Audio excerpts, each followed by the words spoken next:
नमस्कार, स्वागत है आप सभी का द न्यूज नाउ में। मैं ही नेजा आपके साथ।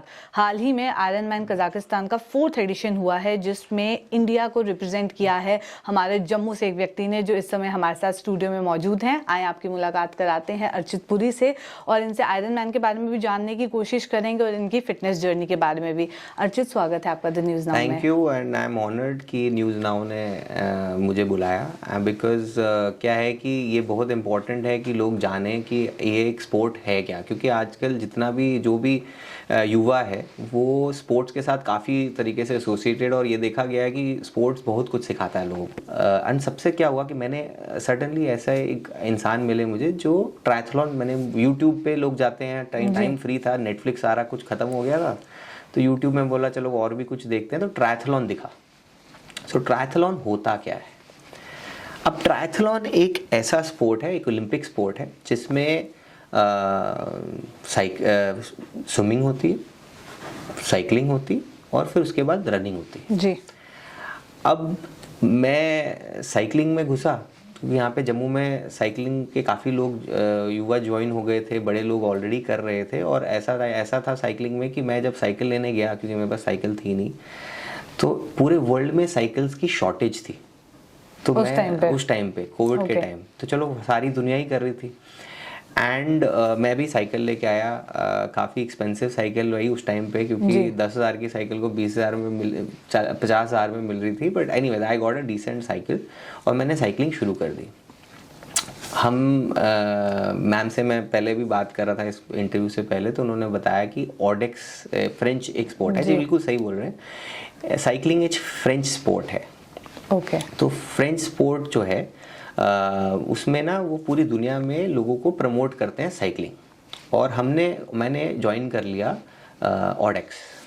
ऑडेक्स में सुपर रॉन्डेवूइंग होती है, जिसमें वो पूरी डिफरेंट जगहों पे लेके जाते हैं और वहाँ पे पिट स्टॉप्स होते हैं, वहाँ जाना होता है। तो मेरी साइकिलिंग की जर्नी तो वहाँ से शुरू हो गई। हम यहाँ से गए, लखनपुर गए, पहले साइकिल करके लखनपुर एंड बैक, फिर उसके बाद हम जलंधर गए, जलंधर एंड बैक। एंड ये सब मानिए एक दिन में किया है। लोग गाड़ी में एक दिन से वापस आने में हिचकिचाते हैं, हम साइकिल में जा रहे थे। फिर अमृतसर गए, फिर यहाँ तक कि मैं साइकिलिंग करते करते पालमपुर भी गया हूँ। तो it was a amazing journey. बहुत दोस्त बनाए, बहुत अच्छा लगा। साथ के साथ रनिंग शुरू करनी थी। रनिंग उस टाइम पे कोविड में वर्चुअल रनिंग थी, इतने मैराथन कॉम्पिटिशन नहीं हो रहे थे, तो थोड़ा सा रनिंग स्टार्ट किया। तो रनिंग में तो ऐसा था कि 1 किलोमीटर भी भागने के लिए मेरी सांस निकल आती थी, क्योंकि मैं आपको बताना चाहूँगा ये मेरा इतना अनफिट हो गया था मैं कोविड टाइम से पहले, कि मेरा वेट अप्रॉक्सीमेटली 100 के करीब पहुँच गया था, touching 100। And I was so unfit कि मेरा भाई मेरे पास आया, उसने मुझे बोला कि अर्चित भैया आप इतने अनफिट लग रहे हैं, ये आपकी फ़ोटो देखिए। तो मेरे को लगा यार ये तो वाकई में I have become very unfit. वहाँ से रियलाइजेशन हुई थी। एंड ये साइकिलिंग के इवेंट्स किए, उसके बाद जिम भी ज्वाइन किया, योगा भी किया। तो योगा भी करता था, तो प्राणायाम करते करते भी ब्रेथलेसनेस हो जाती थी। तो मैंने तो ठान ली कि कुछ करना है। एनीवेज इतने सारे लोग, इतनी सारी चीज़ें आते गई, तो उसको क्लटर करते करते मैंने सोचा कि ये ट्रायथलॉन करते हैं, इसमें तीनों चीज़ें ही कवर हो जाएंगी, क्योंकि रनिंग के लिए भी फ्रेंड्स बन गए, साइकिलिंग के भी फ्रेंड्स बन गए। अब बात आई स्विमिंग की। तो आप जैसे जानते हैं जम्मू में कोई वाटर बॉडी है नहीं जहाँ स्विमिंग करी जा सकती है जी। तो स्विमिंग का तो हिसाब ऐसे है कि तवी में तो स्विम कर नहीं सकते, और स्विमिंग पूल सारे क्लोज थे। तो फॉर्चुनेटली कहते हैं ना कि आपको ज़िंदगी में कुछ आप चाहो तो पूरी कायनात आपको मदद करती है आपको वो चीज़ पूरी करने के लिए। तो मेरे साथ भी कुछ ऐसा ही हुआ। मेरे मन में ठान ली थी कि मैं साइकिलिंग और स्विमिंग रनिंग करूँगा, तो स्विमिंग कहीं ना कहीं से ढूंढूंगा जी। तो मेरे फरिश्ता बन के पुलिस ऑफिसर हैं एक मुकेश जी, अब वो he was the ADGP at that time.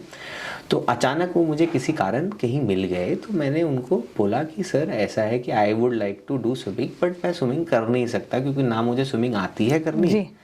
ना मैं स्विमिंग के लिए कोई स्विमिंग के लिए अवेलेबल जगह है जी। तो उन्होंने कहा डोंट वरी, जैसे ही सारे पूल खुलते हैं तो आप पुलिस लाइन में आइए, वहाँ पे बड़े अच्छे कोच हैं, नेशनल लेवल के कोच हैं, उनके साथ लगिए और आपको वो स्विमिंग सिखाएंगे। तो मेरे लिए तो वो फरिश्ता ही थे। मैंने बोला कि यार वाह यार, ये तो कुछ और ही मांग लिया होता, आज तो वो भी मिल जाना था। तो आई वॉज़ वेरी हैप्पी, उन्होंने मुझे अपॉर्चुनिटी दी वहाँ स्विम करने के लिए। और मैं आपको बताऊँ, मैं बचपन में ना एक जोक करते थे जो मेरे साथ वाकई में हुआ है कि स्विमिंग कंपटीशन में मैंने पार्ट लिया था, तो उसमें मैं सेकंड आया था और 2 ही लोग थे। ओके। सो मेरे साथ ऐसा हुआ है, और वो भी इसलिए मैं सेकंड आया था क्योंकि उन्होंने बोला कि तीसरा बंदा ही नहीं है। तो और मैं इतनी स्पीड, मुझे भी शायद इतने से अच्छी नहीं आती थी बैक स्ट्रोक करने के लिए। एनीवे, तो मेरे को आती थी स्विमिंग इतनी ही जितनी मैं अपने आप को, अगर गिर गया पानी में तो मैं अपने आप को बचा सकता हूँ। अब मैं आपको बताता हूँ gravity of the situation. Full iron man event में आपको 4 किलोमीटर स्विमिंग करना है, 180 किलोमीटर साइकिलिंग करनी है और 42 किलोमीटर रनिंग करनी है। लोग मुझे अक्सर पूछते हैं क्या ये 3 दिन में करना है? नहीं, ये 1 दिन में एक साथ करना है। तो swimming is the warm up to your cycling, cycling warm up है आपकी रनिंग के लिए। और ये करने के लिए आप, ऐसा नहीं है कि आप एक दिन उड़ जाएंगे तो आप कर लेंगे। बिल्कुल। तो अगर कोई दर्शक अगर जम्मू क्लब में या अमर सिंह क्लब में स्विमिंग कर चुके हैं तो वो जो पूल का साइज है, लेंथ है, वो 25 मीटर है। तो अगर आप जानना चाहते हैं 4 किलोमीटर कितना होता है, वो अप्रोक्सीमेटली 160 लैप्स है। तो उतने लैप्स करोगे तो आपका 4 किलोमीटर पूरा होगा। और उसके बावजूद भी आप ये ध्यान रखिए कि पूल में स्विम करना और एक वाटर बॉडी में स्विम करना डिफरेंट होता है। मैं जो हम कजाकिस्तान गए थे, वो एक रिवर है। मैंने तो हर 3 वाटर बॉडीज़ में स्विमिंग कर लिया है। मैं चंडीगढ़ गया था इससे पहले, जहाँ पे Sukhna lake, first time in history Sukhna lake में एक स्विमिंग कंपटीशन हो रहा था, तो वहाँ पे अपॉर्चुनिटी मिली स्विम करने की। तो वो मेरा फर्स्ट वाटर बॉडी एक्सपीरियंस था।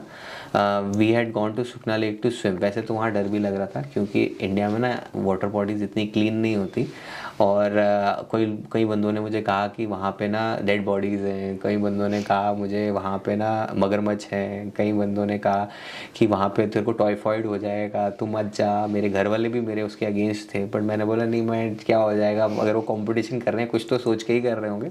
फॉर्चुनेटली मैंने वो फियर अपने माइंड से निकाला और मैं वहाँ चले गया। तो आप वहाँ स्पेसिफिकली इसलिए गए थे क्योंकि आपको पता है आपने आगे आयरन मैन में जाना है? या सो एक्चुअली क्या है कि आयरन मैन ना एक बड़ी इंटरेस्टिंग चीज़ है। आयरन मैन कहते इसलिए उसको आयरन मैन है क्योंकि अगर आपको आयरन मैन पूरा करना है तो आपको एक आयरन माइंड बनाना पड़ेगा जी।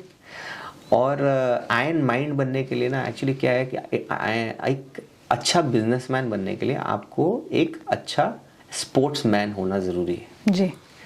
चाहे आप स्पोर्ट्स खेलते हो ना खेलते हो, बट वो सेम प्रिंसिपल जो स्पोर्ट्स में है वही सेम प्रिंसिपल बिजनेस में भी होता है। तो मुझे बड़े लोगों ने कहा था, पर मुझे अब ये एक्सपीरियंस हो गया है। क्यों? क्योंकि अगर लाइफ में आप कुछ भी करना चाहते हैं, कुछ भी नया करेंगे, तो सबसे पहले आपको लोग आके बोलेंगे अरे ये करने की ज़रूरत नहीं जी, ठीक है, ये क्या कर रहा है, फेल हो जाएगा तू। सबसे बड़ी बात है जो आपके आगे पीछे बड़े सारे लोग होते हैं वो नेगेटिव होते हैं, क्योंकि उन्होंने वो चीज़ करके या तो करके वो फेल हो गए हैं, या वो करना चाहते हैं और वो सोच रहे हैं, वो डरते हैं करने के लिए, और आप कर रहे हैं तो उनको बुरा लग रहा है। एग्जाम्पल आपके सुखना लेक वाली स्टोरी हो गई। सुखना लेक वाली स्टोरी हो गई कि और उसमें ना क्या है कि कुछ भी, जैसे आयरन मैन को भी करने के लिए, जैसे बिजनेस को चलाना है, तो आपको हर चीज़ स्टेप बाय स्टेप करनी। बिल्कुल। तो अगर आप एक दिन में सक्सेसफुल बिजनेसमैन नहीं बन सकते, आपको एक छोटे गोल्स रखने पड़ते हैं। उसी तरीके से आयरन मैन भी आपको सिखाता है एक छोटे गोल्स रखो। क्योंकि जब मैंने स्टार्ट किया था तब उस टाइम पे मैं 1 किलोमीटर भी नहीं भाग सकता था, बट रोज़ अगर आप किसी भी बिजनेसमैन से बात करेंगे, मैंने बहुत मेंटर्स रखे हैं अपनी ज़िंदगी में। मैं बड़ा फॉर्चुनेट हूँ कि मेरे फैमिली बिजनेस बैकग्राउंड से है और मैं बड़े बिजनेस ओनर्स को जानता हूँ, सक्सेसफुल बिजनेस ओनर्स को जानता हूँ through CII, through friends, through networking. उन सबसे अगर आप बात करेंगे तो सबसे इम्पॉर्टेंट चीज़ जो बिज़नेस में लोग कहते हैं क्या होती है, वो है कंसिस्टेंसी एंड पैशन। ठीक है, लगे रहो बेटा, लगे रहो। क्योंकि ये फ़र्क नहीं पड़ता कि आप को सारे लॉज पता है। एक लॉयर को अगर सारा लॉ पता हो, उसका मतलब ये नहीं कि वो अच्छा लॉयर है। उसको ये फ़र्क नहीं पड़ता कि अगर आप एक अच्छा अगर आप सारे लॉ वो जानते हैं, रूल्स जानते हैं, तो रूल्स उसको ज़रूरी नहीं है आप बेटर स्पोर्ट्स पर्सन बनेंगे। जब तक आप साइकिल खुद नहीं चलाएंगे तब तक आप साइकिलिंग नहीं सीख सकते, आप पढ़ के भी देख लें। तो उसी तरीके से in triathlon when I also wanted कि मैं इस तरीके से करूं, क्योंकि आपको हर चीज़ को स्टेप बाय स्टेप करना है। अब मुझे हाइड्रेशन सीखनी पड़ी। अगर आपको इतना लंबा इवेंट करना है तो आपको हाइड्रेशन सीखनी पड़ती है, आपका न्यूट्रिशन सही होना चाहिए, आपकी एक्सरसाइज सही होनी चाहिए, तभी आप वो मुकाम तक पहुंच सकते हैं जी। तो उसी तरीके से सुखना लेक में भी वो एक मेरा स्टेपिंग स्टोन था। सुखना लेक में हमने 2 किलोमीटर स्विम किया, उसके बाद 90 किलोमीटर साइकिलिंग किया और उसके बाद 21 किलोमीटर रनिंग किया। This was half Ironman event. वो आयरनमैन नहीं था, इट वाज सिमिलर इवेंट था, but I wanted to do a trial session before I go and do it in the future in Goa में ऑफिशियल हाफ आयरनमैन इवेंट था। अब Ironman जो है ना इंटरनेशनल बॉडी है, तो इंटरनेशनल बॉडी इंडिया में एक ही इवेंट करती है गोवा में। वहाँ पे ना अभी रिसेंटली ही हुआ है, इस साल का 8 अक्टूबर को हुआ था, एंड मैं इस बार पार्टिसिपेट नहीं किया था, लास्ट ईयर गया था मैं ये करने के लिए। उसमें हज़ारों लोग आए थे and it was an amazing event. उसमें मैंने समुद्र में स्विमिंग की थी, तो बड़े अच्छे ऐसे स्टेपिंग स्टोन्स आते रहे, बट ये सब स्टेपिंग स्टोन थे मेरे फुल आयरनमैन के लिए। अब फुल आयरनमैन के लिए और क्या स्टेपिंग स्टोन थे? अगर आपको आयरनमैन करना है तो आपको जिम भी जाना है जी। आपको फ्लेक्सिबिलिटी, क्योंकि क्या अगर आप जिम नहीं जाएंगे तो आपको इंजरी हो जाएगी, आपको स्ट्रेंथ बॉडी स्ट्रॉन्ग रखनी है। अगर आपको योगा भी करना है, योगा इसलिए करना है क्योंकि आपकी बॉडी में फ्लेक्सिबिलिटी नहीं होगी तो आपकी इंजरी हो जाएगी। आपको स्विमिंग भी करनी है, आपको साइकिलिंग भी करनी है और आपको रनिंग भी करनी है। तो ये सब करते करते आपको ये भी चीज़ सिखा देता है कि टाइम मैनेजमेंट कैसे करनी है, क्योंकि अगर आपको इतने सारे स्पोर्ट्स करने हैं, उसके साथ बिजनेस भी करना है, उसके साथ अपने दोस्तों से भी मिलना है, उसके साथ अपने पेरेंट्स के साथ भी रहना है। मैं मैरिड हूँ तो मुझे अपनी वाइफ को भी टाइम देना है जी। और कहीं ना कहीं मैं ये कहना चाहूँगा कि मेरी वाइफ ने बहुत बड़ा सैक्रिफाइस भी किया है, क्योंकि रात को जब मैं I would sleep at 9 and I would wake up at 4-5 AM in the morning. तो जब मैं सोता था, जब वो कमरे में वापस आती थी मैं सो रहा होता था, और जब वो सुबह उठती थी तो मैं ऑलरेडी बाहर काम पे निकल गया होता था। तो एंड लिटरली मैंने सैटरडे संडेज देखे ही नहीं है। तो उसमें सीख लिया कि पैशन, अगर आपको कोई चीज़ चाहिए तो उसके पीछे हाथ धो के पड़ जाओ। तो वो पैशन सिखाया है मुझे आयरनमैन ने।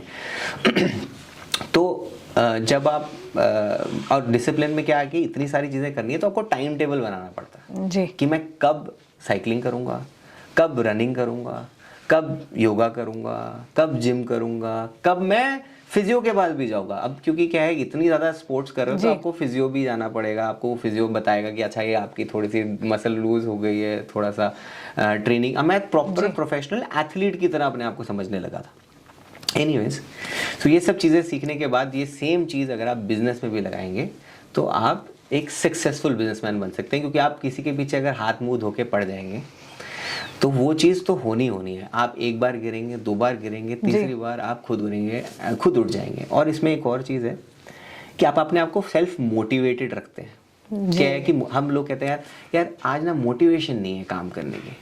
तो जिस दिन मुझे मन था एक्सरसाइज करने का मैं तब भी एक्सरसाइज करता था, जिस दिन मुझे मन नहीं था एक्सरसाइज करने का तब भी मैं एक्सरसाइज करता था। जिस दिन बारिश हो रही होती थी और मेरा आज साइकिलिंग डे है तो मैं साइकिलिंग करता था।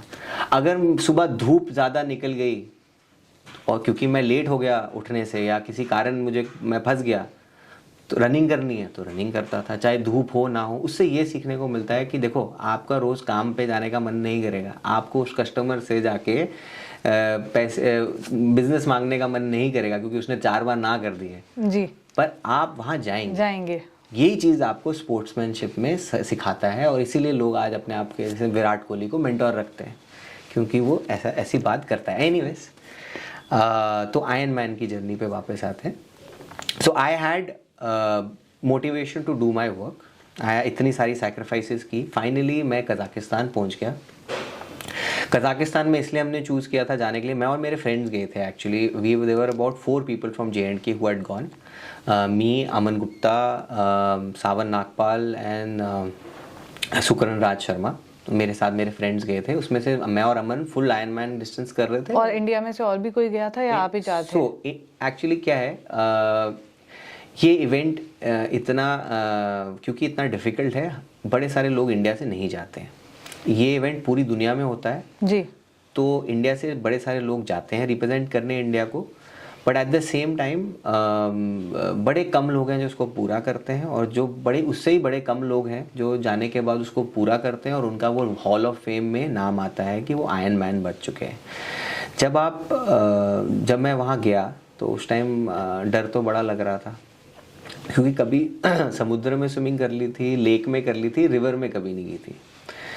और दूसरी बात यह है, कज़ाकिस्तान एक ऐसी कंट्री है जहाँ पे इट्स इन द मिडल, मतलब वहाँ रशियन बोला जाता है, सारे लोग एशियन लगते हैं, साउथ ईस्ट एशियन लगते हैं, चाइनीज़ लगते हैं, लेकिन हैं वो बिल्कुल वो अलग हैं। उनका लैंग्वेज बैरियर, बड़ा एक लैंग्वेज बैरियर था वहाँ पे। तो जैसे ही मैं वहाँ पहुँचा तो मेरी ना एक साइकिल है बड़ी, उसको स्पेशलिस्ट साइकिल ली जाती है, उसको ट्रायथलॉन साइकिल कहते हैं, वो मैं वहाँ लेके गया था। तो जैसे ही वहाँ पहुँचा तो पता चला मेरी साइकिल ना एयरलाइन में जो मैं लेके गया था वो तोड़ दी है एयरलाइन ने। तो जैसे ही मैं वहाँ पहुँचा तो मैं बड़ा परेशान हुआ कि भाई मैंने इतनी एफर्ट करके ये एक अच्छी सी साइकिल रखी है और मैं इंडिया से लेके आया था। और क्या है कि अगर आपको 180 किलोमीटर साइकिल करना है तो आपको उसी साइकिल पे करना है, क्योंकि अगर आपको कॉन्फिडेंस नहीं होगा आपकी साइकिल पे तो आपके मन में कुछ और ही चलता रहेगा। एंड न्यूट्रिशन भी ऑन पॉइंट होना चाहिए, कोई चीज़ की टेंशन नहीं लेनी चाहिए। तो जैसे ही मैं वहाँ पहुँचा मेरा साइकिल टूटा हुआ था। कुछ ही तरीके से मैंने इंडिया फ़ोन किया अपने साइकिलिस्ट से जिससे मैंने साइकिल ख़रीदी थी। ये एक इंटरनेशनल साइकिल है जो मैं ऑलरेडी अमेरिका से आई थी, ये इंडिया में ये साइकिल नहीं मिलती है। ये एटलस की या फायरफॉक्स की साइकिल नहीं है, this was a very professional cycle. Cycling racing के लिए एक अलग से साइकिल आती। तो उसको ठीक कराया, मरम्मत कराई एक दिन पहले, साइकिल इवेंट करने से एक दिन पहले। और हम वहाँ पे स्विमिंग करने गए। जैसे स्विमिंग करने अंदर गए तो जैसे ही बाहर आया तो मेरी वाइफ चला रही थी कि भाई गो अर्चित गो। मैं बहुत खुश हुआ क्योंकि मैंने वेल बिफोर टाइम, एक्चुअली इसका कट ऑफ भी होता है, तो अगर आप स्विमिंग टाइम पे नहीं ख़त्म करोगे तो आप आउट हो जाओगे, अगर आप साइकिलिंग टाइम पे नहीं ख़त्म करोगे तो आप आउट हो जाओगे, और रनिंग टाइम पे नहीं ख़त्म करोगे तो आपके पास इसको कंप्लीट करने के लिए सिर्फ 16 घंटे होते हैं। तो मैंने स्विमिंग कंप्लीट की, बहुत 16 घंटे नॉन स्टॉप, लाइक आपको जागना भी है, Yes. अपना न्यूट्रिशन का भी ख्याल रखना है, हाइड्रेशन का भी ख्याल रखना है, और ये भी कंप्लीट करना है। Yes yes. ओके, सो कोई रेस्टिंग टाइम बीच में मिलता है या नहीं? इसमें कोई रेस्टिंग टाइम नहीं है, आप अपने आप रेस्ट कर लो, वो अलग है। ओके, वो अलग है। तो लेकिन आपका ऐसे रेस्टिंग टाइम नहीं है। सो स्विमिंग बैठे, स्विमिंग से बाहर आए, थोड़ा सा चेंज किया, जेल ली, खाना खाया, साइकिल पे बैठे, साइकिलिंग पे निकल गए पूरे सिटी। एक तरीके से मज़ा भी आता है क्योंकि आप ना गाड़ी में बैठे हो ना तो आप शहर को नहीं देखते, पर अगर आप साइकिल पे बैठे हो ना तो आपको शहर अच्छे से दिखता है। तो हमने पूरा शहर, अस्ताना वहाँ का कैपिटल है, उसको अच्छे से देखा। वहाँ पे प्रोफेशनल साइकिलिस्ट भी आए थे। मैंने इतनी ट्रेनिंग की थी, आई वाज सो प्रिपेयर्ड कि मैं प्रोफेशनल साइकिलिस्ट के साथ साइकिल कर रहा था, तो मुझे उसकी भी बड़ी खुशी। एंड जैसे ही साइकिलिंग कंप्लीट की तो मेरे दोस्त मेरे पास आए जिन्होंने ऑलरेडी कंप्लीट कर लिया था हाफ आयरनमैन। मुझे पूछ रहे थे क्या भैया आप कहीं दर्द तो नहीं हो रही, सब ठीक है? नहीं, आई एम फुली प्रिपेयर्ड, ऐसे लग रहा है कि मैं 50 किलोमीटर और भाग सकता हूँ। वी हैड स्टार्ट किया हमने, 7 लूप्स थे वहाँ पे ना, एक्चुअली ट्रायथलॉन पार्क बनाया हुआ उन्होंने ट्रायथलॉन्स करने के लिए। तो वहाँ गए, वहाँ पे हमने साइकिलिंग की, सॉरी रनिंग की, 7 लूप्स, 7 किलोमीटर के 7 लूप्स किए तो 42 किलोमीटर्स हो गया। पर मैं आपको एक बात बताता हूँ, जो मेरे को फीलिंग आई है उसको कंप्लीट करने के बाद, जो अचीवमेंट, आप जब आप कोई एक डिफ़िकल्ट चीज़ पकड़ते हैं ना, और उसको पूरा करते हैं, और उसमें डिफ़िकल्टी भी आई थी साइकिल की, उसमें दुख, मतलब रोना धोना, लाइफ में हर चीज़ ना, क्या होता है कि सुख होगा तो दुख तो होगा ही, तो दुख भी था, इतना हार्डवर्क था, इतना मैं बताता हूँ, मैंने वीकेंड्स नहीं देखे। I have not seen so many weekends in my life. मैंने रात को खाना खाना बंद कर दिया था क्योंकि मैं इंटरमिटेंट फास्टिंग के बारे में बड़ा वो हूँ, प्रमोटर हूँ। तो मैंने वो बंद कर दिया था, खाना रात को बंद कर दिया था कि मैं रात को सो सकूँ। तो फास्टिंग के बाद मैं ये जानना चाहूंगी आपसे कि डाइट जैसे आप मेंटेन करते हैं, अगर आपको इतना ज़्यादा हार्ड वर्क करना है, फिजिकल एक्टिविटी करनी है, तो उसके बाद भी अगर आप इंटरमिटेंट फास्टिंग कर रहे हैं तो क्या वो मैनेज हो जाता है उस लेवल पे, या आपको सप्लीमेंट्स की ज़रूरत पड़ती है? आप सारे अपने न्यूट्रिएंट्स और जो भी आपकी बॉडी की रिक्वायरमेंट है उसे कैसे मैनेज करते सो हैं? बेसिकली आयरन मैन करने का सबसे एक और बड़ा फ़ायदा है। आयरन मैन करने का फ़ायदा ये है कि आप कुछ भी खा सकते हैं, क्योंकि आपकी बॉडी बिलीव नहीं करोगे 6000 to 7000 कैलोरीज पर डे सिर्फ एक्सरसाइज से बर्न कर रहे हैं। हमारा जो वर्कआउट शेड्यूल था वो था कि आप मॉर्निंग में 2-3 घंटे एक्सरसाइज कर रहे हो, और वो इतनी एक्सरसाइज हो जाती थी कि अगर मैं पूरे दिन में कुछ भी खा लूँ तो पूरा हो जाता था। बट उसके बावजूद भी मैंने एक डाइट रखी हुई थी जी। मैं मानता हूँ कि you are what you eat, जो आप खाते हैं आप उसी से आपकी बॉडी बनती है, आपका माइंड बनता है। तो अगर आप अच्छा खाएंगे, जंक फूड नहीं खाएंगे, तभी आपका माइंड, बॉडी, सोल नरिश रहेगा। और तो मैंने ना क्या है कि बहुत पढ़ा इसके बारे में, क्योंकि क्या है कि अपने आप को अगर आपको फिट रखना है तो आपको खुद ही जानकारी देनी है। मैं बिलीव करता हूँ कि आधे से ज़्यादा जो बाहर मार्केट में न्यूज़ है वो आपको किसी ना कुछ सेल कर रही है। आप जानो कि जिम अगर बोला जाता है रोज़ जाना है, आपको रोज़ जिम जाने की ज़रूरत नहीं जी। जिम, जितने आर्टिकल्स जिम के बारे में लिखे जाते हैं वो इसलिए लिखे जाते हैं कि जिम ओनर्स को फ़ायदा हो जी। तभी वो रिसर्च कराएंगे। जैसे मैं कुछ प्रोडक्ट्स का नाम नहीं लूँगा, ब्रेकफास्ट भी आपको खाने की आवश्यकता नहीं है। जैसे कुछ कॉर्नफ्लेक्स सीरियल्स हैं, उन्होंने इतना बोला है कि ब्रेकफास्ट इंपॉर्टेंट है, ब्रेकफास्ट इंपॉर्टेंट है, आपको खाना चाहिए, तो इसलिए लोग ब्रेकफास्ट में कॉर्नफ्लेक्स खाते हैं, जबकि कॉर्नफ्लेक्स सबसे अनहेल्दी चीज़ है। कॉर्नफ्लेक्स कॉर्न से बना होता है, तो corn is full of sugar, मतलब फुल ऑफ स्टार्च। तो आप जैसे आप कॉर्न खाते हैं आपकी बॉडी का शुगर लेवल बढ़ जाता है। जैसे डायबिटीज होता है, लोग बोलते हैं कॉर्नफ्लेक्स बंद कर दो, डॉक्टर ही बोलता है। तो बड़ी सारी चीज़ें मार्केटिंग होती है। बट मैं एक चीज़ बताना चाहूँगा बड़ी इंटरेस्टिंग आपको। इस पूरी जर्नी में जो मैंने रिसर्च की तो मैंने जाना कि देखो डाइट जो है ना वो इंसानों ने बनाई है, तो आप डाइट जो भी करोगे ना वो गलत ही होगी, ठीक है। वो आज फैड है बेसिकली। आपको वो डाइट करनी चाहिए जब आप बच्चे थे, आप बड़े हो रहे थे, आपके पेरेंट्स जो आपको खिला रहे थे वो डाइट आपके लिए बेस्ट है। क्यों? क्योंकि आपकी बॉडी उसे जानती है। अगर आज मैं आपको एक बड़ा इंटरेस्टिंग एग्जांपल देता हूँ। मेरा एक फ्रेंड है, वो कहता है वो बॉडी बिल्डर है, ठीक है। वो कहता है मेरे को, यार अर्चित हम तो बॉडी बिल्डिंग कर ही नहीं सकते। मैंने बोला क्यों नहीं कर सकते? यार वो ना अमेरिका में लोग ना बीफ खाते हैं, हम तो हिंदुस्तानी हैं, हम तो बीफ नहीं खा सकते, तो मैं बॉडी कभी बना ही नहीं सकता। ऐसे लोगों के फैट्स हैं। कुछ लोगों को ऐसा लगता है कि यार हम ना इंडियन खाना खाते हैं इसलिए हम कभी हेल्दी हो ही नहीं सकते, क्योंकि ज़्यादातर जितने भी आर्टिकल्स होते हैं वो सारे अमेरिकन लिखते हैं, उनकी भाषा चलती है। तो यार मैं जब तक मैं ब्लूबेरी नहीं खाऊंगा ना, एंटीऑक्सीडेंट्स नहीं मिलेंगे। या आजकल मार्केट में वो क्लोरोफिल पाउडर भी मिलता है, वो लोग उसको भी पानी में डाल के पी रहे हैं। हाँ, मतलब बहुत सारी चीजें आ गई हैं, जैसे इन्फ्लुएंस एंड मार्केटिंग सारा तो ये। कोई लोग मुझे ना रिसेंटली आई वाज सीइंग कि वो लोग कहते हैं लोग ना कॉफी तो पीते ही थे, अब एक नया फैड शुरू हुआ है कि ग्रीन कॉफी, जबकि उसके बारे में प्रूव हो चुका है कि उससे कोई फर्क नहीं पड़ता है। या कई लोग वो खा लेते हैं, मतलब फैट बर्नर्स खाते हैं, ठीक है, कि भाई इसको खाने से फैट बर्न हो जाएगा। या मार्केट में बोलते हैं यार आप हमारे पास आओ, हम आपको 10 दिन में पतला कर देंगे। मतलब ऐसी चीज़ें मैं नहीं बिलीव करता, क्योंकि मैं जिसमें लोग किसी तरीके से मॉनिटरी बेनिफिट मिल रहा है ना जी, तो उसमें मैं थोड़ा सस्पिशियस रहता हूँ। मैंने रियलाइज़ किया कि सबसे इंटरेस्टिंग चीज़ हमें हमारे हिंदुस्तान में जितनी चीज़ें हैं ना वो सब हो चुकी हैं। बाहर वाले उसको जब तक लेके आपको रीपैकेज करके बेच नहीं देते ना, तब तक हम उसकी वैल्यू नहीं करते। जैसे मैं आपको बताता हूँ फास्टिंग, जैसे मैंने आपको वीडियो में बताया इंटरमिटेंट फास्टिंग। अब इंटरमिटेंट फास्टिंग जो है ना वो एक चीज़ है क्या? हम नवरात्रों का फास्ट करते हैं, हम सारे फास्ट इसी तरीके के होते हैं। और जैन लोग तो इतना फास्ट करते हैं, दे तो fast till death. I don't know if दर्शकों को अवेयर है कि जैन पीपल हैव, जैन जो कम्युनिटी है उन्होंने फास्टिंग के ऊपर तो पीएचडी की हुई है। उनको जितना वो फास्ट करते हैं पूरी दुनिया में कोई फास्ट नहीं करता, उनसे ज़्यादा किसी को फास्टिंग के बारे में पता नहीं होगा। वो वाटर फास्ट करते हैं, 3 या 7 दिन वाटर फास्ट चलता है। कई लोग तो सालों कुछ 100 दिन फास्ट करते हैं जिसमें सिर्फ पानी पीते हैं। तो मैंने भी ये किया हुआ है। जब मैं कोविड में मैंने फास्टिंग की शुरू की फास्टिंग, तो मैं 3 दिन वाटर फास्ट भी किया हुआ है, जिसमें पानी पीते हैं और कुछ नहीं पीते। तो anyways I believe in intermediate. अगर एक डाइट मैं फ्री में किसी को आपके दर्शकों को देना चाहूँगा, ये है कि आप कुछ भी खाइए पर आप इंटरमिटेंट फास्टिंग करिए। आप कितने घंटों वाली फास्टिंग करते हैं?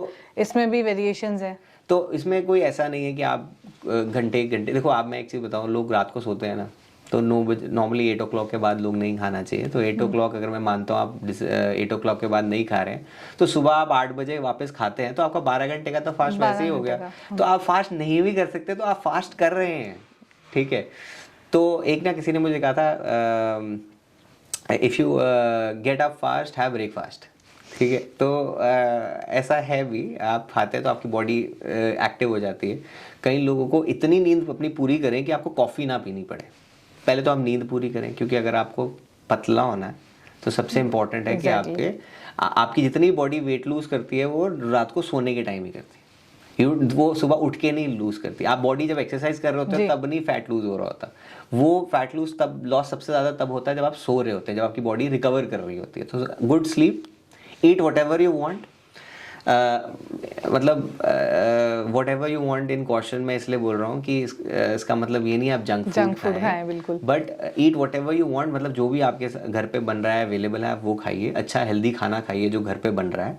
जो हम देसी खाना खाते हैं वो सब हेल्दी है, बट थोड़ा कोशिश करिए फास्ट करें। जैसे मैं फास्ट करता हूँ कि मैं सुबह मॉर्निंग में खाना शुरू करता हूँ अराउंड 8 o'clock एंड 6 o'clock तक खाता हूँ।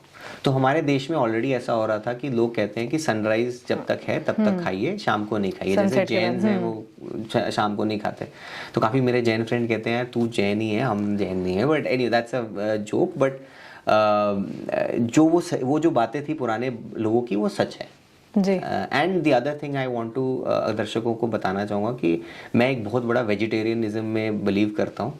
आजकल तो अमेरिका ने फिर से पैकेज करके इंडिया में बेच दिया है वीगनिज्म, कि हम वेजिटेरियन नहीं, हम तो दूध भी नहीं पिएंगे। सो वीगन आजकल बहुत ज़्यादा, उसमें भी अगर आप देखें तो पहले तो ये कॉन्सेप्ट हो गया था कि आमंड मिल्क ले रहे हैं, और हमारे जो सेलिब्रिटीज़ हैं वो इस चीज़ को प्रमोट कर रहे हैं, तो उनसे इन्फ्लुएंस होके कि हमें उनके जैसी बॉडी चाहिए, तो उससे इन्फ्लुएंस होके लोग भी कह रहे हैं अब हम वीगन बनेंगे, ब्लैक कॉफ़ी पियेंगे, कोलाजन कॉफ़ी पियेंगे। तो बड़ी सारी चीज़ें ऐसे मार्केट में आ गई हैं, उनको पैसा मिल रहा है उस चीज़ के लिए, बट आजकल वो कॉन्ट्राडिक्टरी भी दिख रहा है कि आलिया भट्ट अगर इस चीज़ की ऐड करी है, वो खुद शुगर नहीं लेती मगर वो शुगरी ड्रिंक्स प्रमोट कर रही है। सो वो तो मॉनेटरी बेनिफिट के लिए कर रहे हैं, पर उसका इम्पैक्ट हमारे ऊपर इन्फ्लुएंस कितना ज्यादा होता है। इंटरेस्टिंग सी चीज़ है, कोलेजन सप्लीमेंट्स हम लेते हैं, पर अगर आपकी अच्छी नींद हो तो आप कोलेजन खुद ही बॉडी का रिकवर कर लेती है। तो that's a very good point. The other point is coffee. इन लोग इंटरमिटेंट फास्टिंग में कॉफ़ी, अमेरिकन्स कॉफ़ी पीते हैं, वो इसलिए पीते हैं क्योंकि वो कॉफ़ी एडिक्ट्स हैं और उनसे फास्टिंग नहीं होगी बिना कॉफ़ी पिए, तो वो कॉफ़ी पीते हैं। तो आपको मैं ये कहना चाहूँगा इंटरमिटेंट फास्टिंग करने का, या fasting in general, don't call it intermittent. अगर कूल लगना है तो इंटरमिटेंट फास्टिंग बोल दो, पर वो देसी फास्टिंग भी फास्टिंग ही है।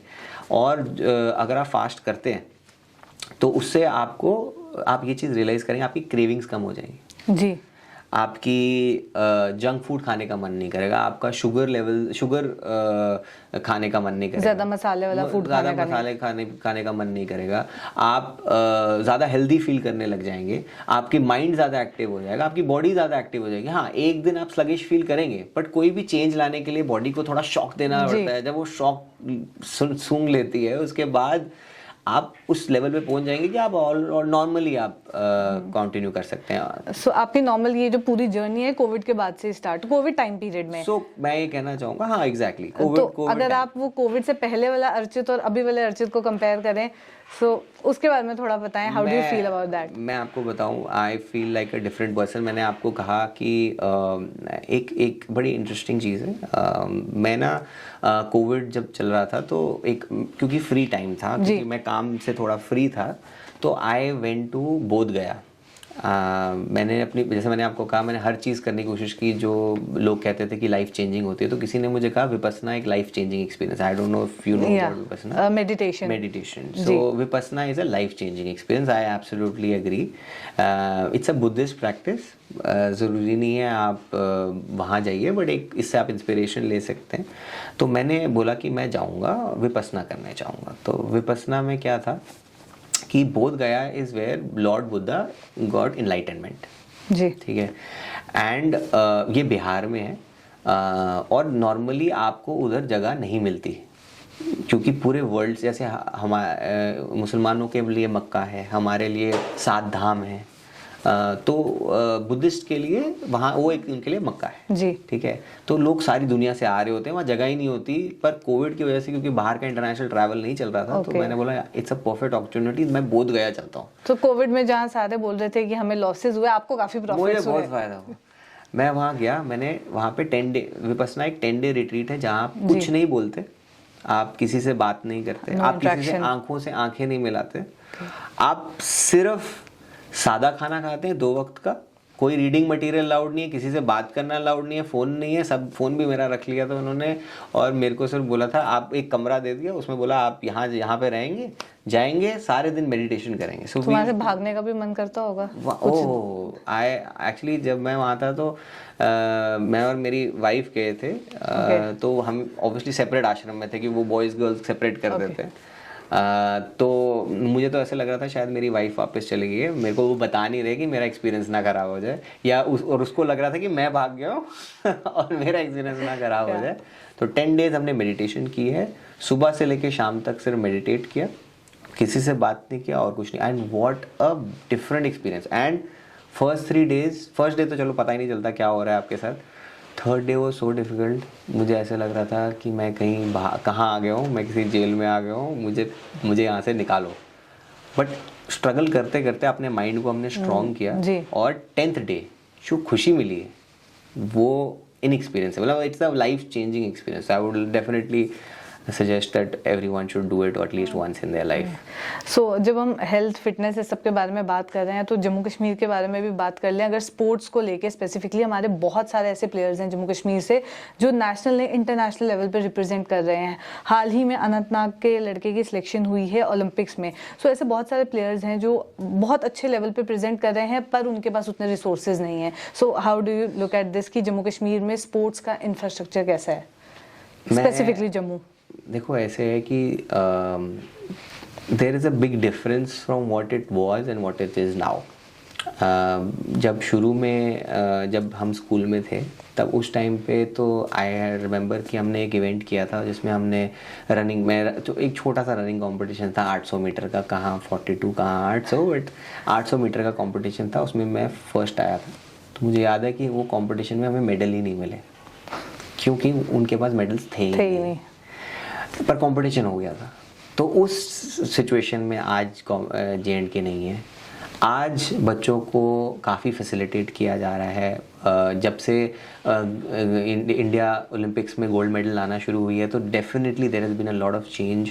बाहर से काफ़ी पैसा आ रहा है प्राइवेट कंपनीज से, और जैसे अभी मेरे कुछ फ्रेंड्स हैं उन्होंने कुछ कंपनीज ली, कुछ टीम्स ली हैं कश्मीर में फुटबॉल्स की, या लोग क्रिकेट मैचेस करवा रहे हैं। अब J&K जम्मू में भी मैंने देखा है बड़े सारे मैचेस हो रहे हैं, तो लोगों को अपॉर्चुनिटीज़ मिल रही हैं। यहाँ तक कि मैं भी एक 2-3 संस्थाओं के साथ जुड़ा हुआ हूँ।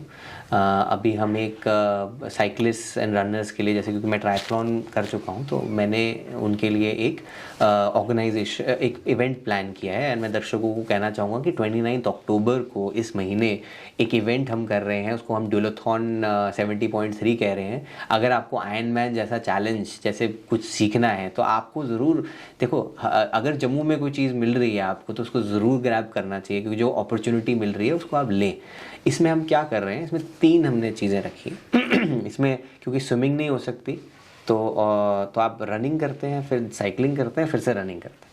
तो एक ही ऐसा इवेंट कर रहे हैं जो जिनको बहुत फिट है वो 90 kilometre cycling and 21 kilometre running करें, और जिनको चैलेंज चाहिए और जिनको स्टार्ट करना है उनके लिए 1.5 kilometre running followed by 20 kilometre cycling and followed by 3 kilometre running, sprint distance कहते हैं उसे।